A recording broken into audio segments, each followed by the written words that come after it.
জন্য এই সংগঠনের সাংগঠনিক এবং বাইতুল মাল পক্ষ আমরা আরো শক্তিশালী হব ইনশাআল্লাহ। আগামীতে সে বিষয়গুলো আমরা খেয়াল রাখব। আমরা ওই সংগঠনের জনশক্তি যে আল্লাহর জমিনে সকল প্রকার জুলুম নির্যাতন মূলচ্ছেদ করে কোরআন সুন্নাহর আলোকে সুন্দর একটি সমাজ গড়ার দীপ্ত পথটায় নিয়ে যে কাফেলার যাত্রা শুরু হয়েছে, আমরা সেই কাফেলায় সম্পৃক্ত হয়েছি। আমরা সেই কাফেলায় সংযুক্ত হয়েছি যে কাফেলার লক্ষ্য আল্লাহ প্রদত্ত রাসূল সাল্লাল্লাহু আলাইহি সাল্লাম প্রদর্শিত বিধান অনুযায়ী মানুষের সার্বিক জীবনের পুনর্বিন্যাস সাধন করে মহান আল্লাহর সন্তুষ্টি অর্জন।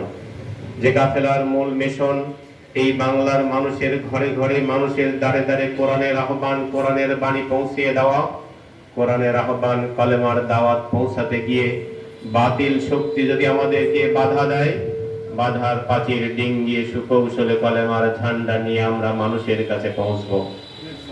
পৌঁছাতে গিয়ে বাতিল শক্তি যদি আমাদেরকে আঘাত হানে, আর সেই আঘাতে যদি আমাদের দুইটি হাত বিচ্ছিন্ন হয়ে যায়, দুইটি পা বিচ্ছিন্ন হয়ে যায়, আমরা যে দিনের সন্ধান পেয়েছি আমরা বুক হেসড়িয়ে হলেও কলেমার ঝান্ডা দাঁতে কামড় দিয়ে আমরা সামনের দিকে এগিয়ে যাব।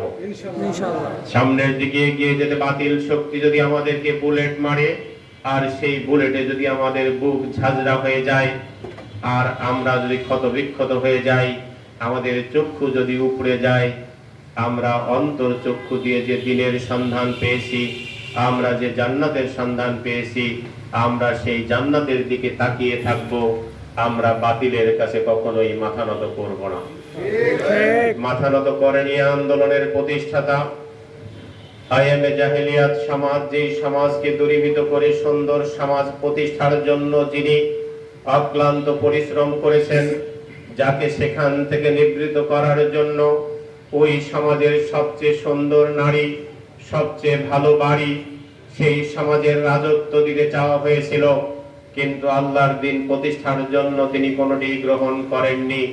যখন তাকে মাতৃভূমি পরিত্যাগ করতে হয়েছে, দেশ ত্যাগ করে যখন তিনি চলে গিয়েছিলেন তায়েফের ময়দানে দিনের দাওয়াত দেওয়ার জন্য, তায়েফবাসীরা আল্লাহর নবীকে সেদিন মেনে নেয়নি, বরং আবু জেহেল, আবু লাহাব, উতবা, সাইবার চক্রান্তে তার মদদে সেই সমাজের একদল যুবককে তার পেছনে লেলিয়ে দেওয়া হয়েছিল।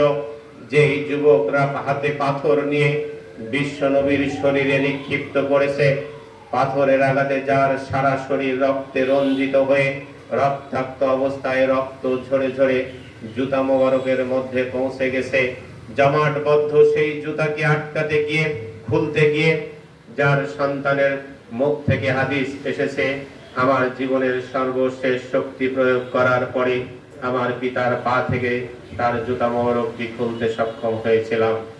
যেদিন প্রতিষ্ঠার জন্য হযরতে বেলাল রাদিয়াল্লাহু তাআলা আনহুকে উত্তপ্ত বালির উপরে শোয়াই দিয়ে যখন বুকের উপরে পাথর চাপা দেওয়া হয়েছে, বলা হয়েছে তুমি সেখান থেকে ফিরে আসো, তোমাকে মুক্তি দেওয়া হবে, কিন্তু কি চেতনায় উজ্জীবিত তিনি ছিলেন, জান্নাতের কি সন্ধান তার কাছে ছিল, অস্পষ্ট অবস্থায় আঙ্গুল উঁচু করে দেখাচ্ছেন, আহাদ আহাদ, এক আল্লাহর দাসত্ব ছাড়া পৃথিবীর বুকে অন্য কোনো মানুষের দাসত্ব আমি মেনে নিতে পারবো না।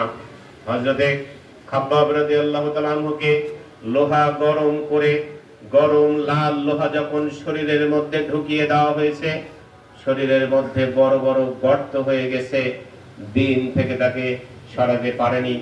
হযরতে খুবাইব রাদিয়াল্লাহু তাআলা আনহুকে লোহার চিরুনি গরম করে শরীর থেকে গোশতগুলা টেনে টেনে হেসড়ে হেসড়ে নির্মম ভাবে শহীদ করা হয়েছে। আল্লাহর নবীকে পৃথিবীর বুক থেকে চিরতরে বিদায় করে দেওয়ার জন্য দিনের দাওয়াত যেন তিনি দিতে না পারে, শিয়াবে আবু তালেবের বন্দী করা হয়েছিল। দীর্ঘ 3 বছর যেই জায়গায় তিনি বন্দী ছিলেন, যেখানে খাবারের অভাব, পানির অভাব, খাদ্যের অভাবে গাছের পাতা, গাছের ছাল, চামড়া চিবিয়ে ক্ষুধা নিবারণের চেষ্টা করা হয়েছে। এত ত্যাগ, এত তিতিক্ষা, এত কষ্টের বিনিময়ে যে দিন প্রতিষ্ঠিত হয়েছে, সেই দিনের নাম হলো ইসলাম।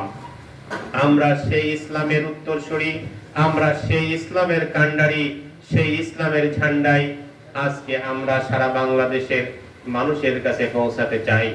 সুতরাং জুলুম নির্যাতনের স্টিম রোলার যতই আসুক না কেন, ওই সংগঠনের উত্তরসূরি হিসাবে বাতিল শক্তি আমাদেরকে কখনোই এই জায়গা থেকে দূরে সরাতে পারবে না ইনশাআল্লাহ।